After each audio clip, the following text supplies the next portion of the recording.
The story begins with a small family starting over in a quiet town.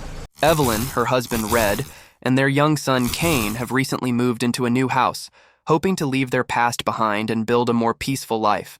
They're in the process of fixing up the house to make it feel more like home. Evelyn, who has basic carpentry skills, is seen in the opening scenes working on a small wooden shelf. She carefully places a few decorative sculptures on it, a simple gesture that reflects her effort to bring warmth and stability to their lives. While she's working, she gets a message from Red. He's supervising a construction site and is busy assisting workers. In the message, he tells her that Kane's school principal called and she should go pick him up. Evelyn heads to the school where she meets the principal, Rolly. Rolly is kind and respectful, but also expresses concern about Kane. He's been struggling with his behavior and having a tough time adjusting to the new environment. Evelyn thanks her for being patient, and Rolly reassures her that with time, Kane will settle in. Evelyn finds Kane sitting by himself, away from the other kids. She hands him a small toy to cheer him up, and it works. He smiles. In the car, Evelyn gently asks about his day. Clearly upset, Kane complains that he doesn't like the school. The other kids are mean, and even the teachers aren't nice. Evelyn tries to comfort him, explaining that just because people seem harsh at first doesn't mean they're bad.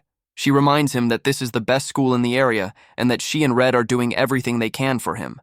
The next day, while Evelyn is working at home, she gets a phone call from her mom. They're chatting when the doorbell rings. It's Uriah, a mute spiritual medium and an old friend of Evelyn's. She believes in spiritual energy and had previously invited him to bless the house. Since Uriah can't speak, he communicates with hand gestures. They sit and talk for a while, but things shift when Red comes home with Kane, who looks visibly upset. Later, Red tells Evelyn that Kane got into a fight at school. He was being bullied and ended up hitting another kid. Now he's suspended for 3 days.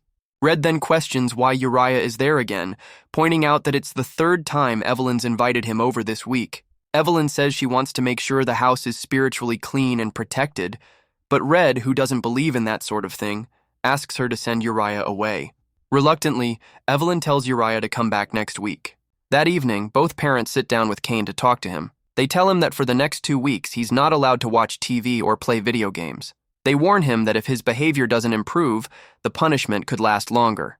Evelyn then tries to lift his spirits by telling him they're going on a trip the next day. Kane gets excited. He wakes up early and rushes to get his parents up.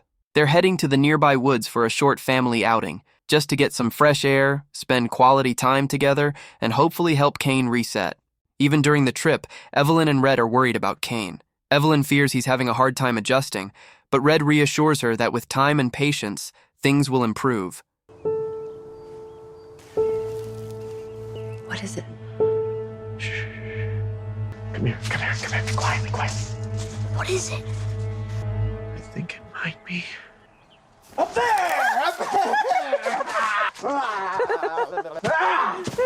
To surprise her, Red gives Evelyn a small gift.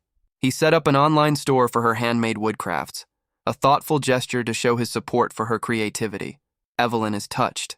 As Kane plays alone, Evelyn and Red suddenly notice he's wandered off. They search and eventually find him in a strange, secluded area deep in the forest. Standing upright before him is a door, not connected to any building, just an old, heavy wooden door bound with chains and bolts. It looks eerie and completely out of place. Kane is standing in front of it, staring at it curiously. Evelyn and Red are confused. Who would chain up a door in the middle of the woods? Why is it even here? Evelyn, with her love for woodwork and antiques, becomes fascinated. Despite the unsettling look of the door, she suggests taking it home to restore and maybe repurpose it for their house. Red agrees and they haul it back with them. Over the next 3 days, Evelyn throws herself into restoring the door, sanding it, cleaning it, painting and repairing it until it looks almost new. Since they needed a closet door for one of their rooms anyway, Red installs it there. While Kane's suspension comes to an end, Evelyn gets him ready to return to school. But not long after, strange things start to happen. One morning, as Evelyn opens the closet to grab Kane's jacket, she notices a terrible odor coming from inside. She asks Kane if he left any food or something rotten in his pockets, but he says no. Thinking it might just be his shoes, she brushes it off. But later that day, something even more disturbing happens. As Evelyn finishes grocery shopping and reaches into her pocket for her car keys, she pulls out several live maggots instead. Horrified and confused, she quickly rips off her jacket. The bugs seem to appear out of nowhere. The incident shakes her deeply. That night, she brings it up to Red. She wonders if Kane might be behind it, maybe as a prank, though she isn't sure. Red promises to talk to Kane and try to figure out if he's hiding something. Later that night, Evelyn walks into the kitchen and sees a dark figure standing silently in the shadows. Startled, she flips on the light, only to find Kane. She asks what he's doing up so late. Kane says he's been having bad dreams about a monster chasing him. Evelyn gently comforts him, telling him monsters aren't real, singing a lullaby to soothe him. But as she leaves his room, something unexplainable happens. An unseen hand slowly reaches out from the inside of the closet. It doesn't touch her, but the presence is undeniable. The next morning, Uriah shows up again. This time, he warns Evelyn that the house was never properly spiritually cleansed. He insists that a full ritual needs to be performed immediately, or something bad could happen. As they prepare, Uriah notices the new door they installed. He gestures and asks where it came from. Evelyn tells him they found it in the woods. Uriah's expression instantly changes. Deep concern sets in. He signals that the door carries dark energy and must be removed right away. But before they can take any action, the lights in the house suddenly flicker and go out, leaving them in total darkness. A warning. Later that day, when Red comes home, Evelyn tells him everything Uriah said. Red still doesn't buy into the spiritual stuff, but agrees to take the door down, just not immediately. He says he'll remove it over the weekend. Evelyn reluctantly agrees, though inside, her anxiety is growing. The next day, Evelyn visits the local library, hoping to dig into the town's history. She asks the librarian about any strange events, old urban legends, or stories of haunted places. The librarian tells her about a haunted bridge, a creepy old well, and finally, a chilling story from 20 years ago. Several local children went missing, and no one ever figured out what happened to them. Evelyn asks if there are any newspaper articles or records. The librarian promises to search the archives and send her anything she can find. That night, Evelyn shares the story with Red, but he brushes it off, saying she's letting Uriah get in her head with all these ghost stories. Frustrated, he doesn't take her concerns seriously. The following morning, something unusual happens again. The door they had installed, and which Evelyn had carefully restored and repainted, now appears to be rotting. The paint is peeling off, almost like the wood itself is decaying. Both Evelyn and Red are confused. Evelyn suspects there's more going on, something unnatural. Later that day, after Red and Kane leave for work and school, Evelyn is home alone. While she's working, something disturbing happens. The ghostly figure of a young girl begins to wander through the house. Evelyn doesn't notice her at first, but she watches as the girl disappears into the closet where the mysterious door is installed. Evelyn hears a strange noise. She cautiously opens the closet, but there's no one inside. Just then, she receives a message from Kane's school. She rushes there and meets with the principal again. Kane has been suspended once more, this time for beating another student badly during a fight. Evelyn is heartbroken. Something is clearly wrong with her son. That evening, she and Red talk about what to do next. Red suggests taking Kane with him to work the next day, hoping the structure and discipline might help. The next morning, Red takes Kane with him to the construction site. Meanwhile, Evelyn receives a package from the local library, old newspaper clippings related to the town's past. As she reads through the aged articles, a chilling realization sets in. One of the children who went missing 20 years ago was a little girl named Maggie. Hoping to find answers, Evelyn visits Maggie's mother, who still lives nearby. When Evelyn tells her about the strange door they found in the woods and brought home, the woman is visibly shaken. Her shock quickly turns to fear and anger. She explains that her daughter Maggie used to visit an old, abandoned house deep in the forest, a place many believe to be cursed. Despite her warnings, Maggie kept going there. Then one day, like several other children, she vanished. Devastated, Maggie's mother set the house on fire, hoping to destroy whatever evil might be inside. Everything burned to ashes, except the door. No matter how intense the fire, it wouldn't catch. Determined to get rid of it, she buried the door deep underground. But by the next day, it had returned, standing exactly where it was before, untouched. That's when she chained it shut and hid the key, convinced the door was cursed, an entryway to something dark and unnatural.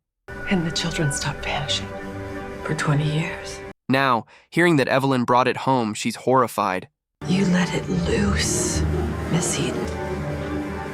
But it takes children and it doesn't give them back. Panicked, Evelyn rushes home.